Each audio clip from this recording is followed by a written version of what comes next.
When I arrived in the city, it was an unfamiliar place for me. I was a bit nervous, obviously.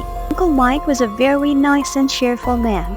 It had been 2 years since his wife passed away, but there was one question that troubled me whenever I asked about his wife. Subscribe if you are making a part of wannafear channel. My name is Grace. I came to Florida from New Mexico for my studies. As you may know, education in Florida is better than in New Mexico. I was very happy to come to Florida for my studies. My parents were very concerned about me.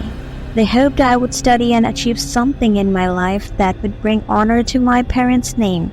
They had sent me here to improve the quality of my education.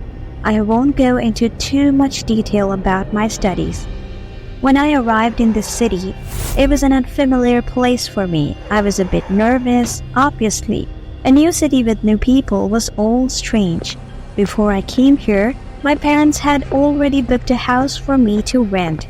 Uncle Mike lived directly across from my house, and I had a full view of Uncle Mike's house from my window. Uncle Mike was a very nice and cheerful man. It had been 2 years since his wife passed away. He had one son since I was new to this city. He guided me a lot, so much so that Uncle Mike even cooked for me. I was very happy with his behavior.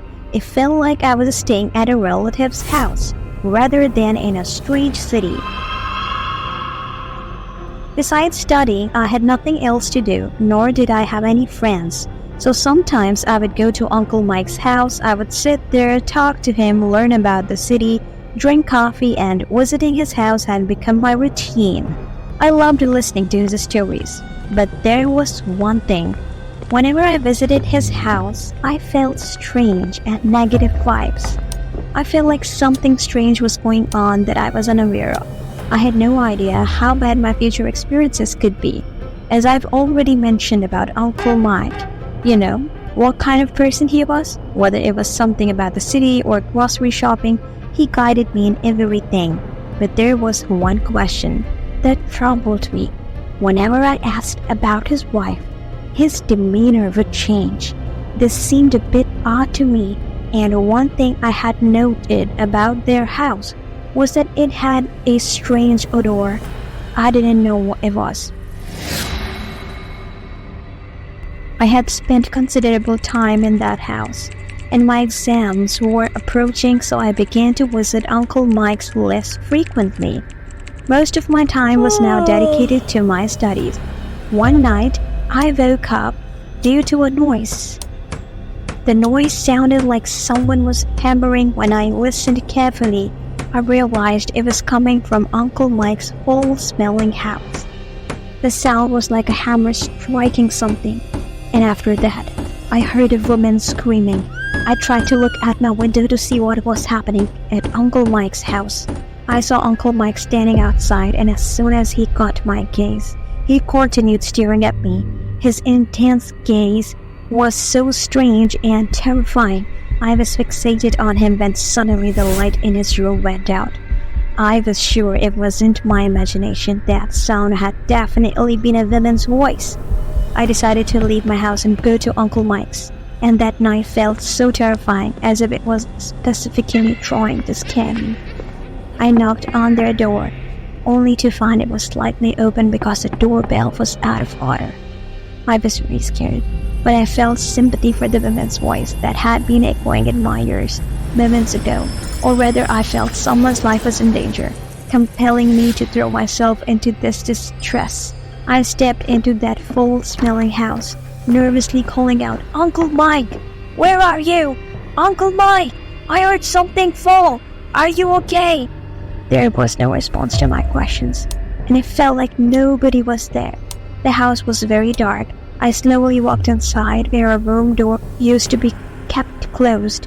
I opened the door and was shocked and disturbed by what I saw.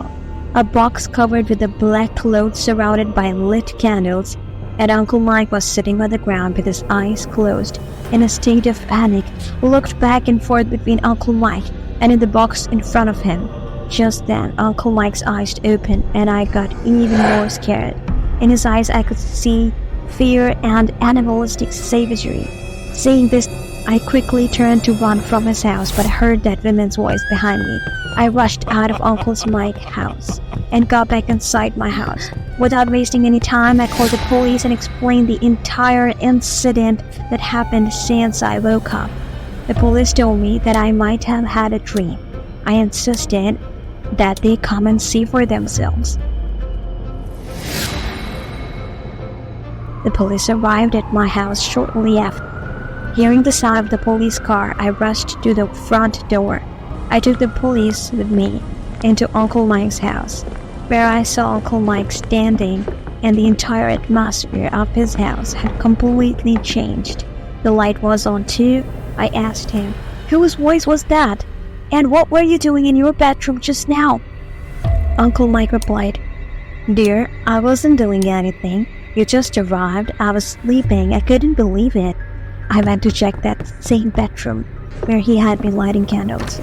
Unsure of what he had been doing, I couldn't believe that just a little while ago I had seen what I did, and now there was nothing there. How could that be possible? And what about the woman's voice? The hammering sound? What was all that?" So many questions began to arise in my mind, and from behind, Uncle Mike's voice came. "Dear, have you checked your investigation?"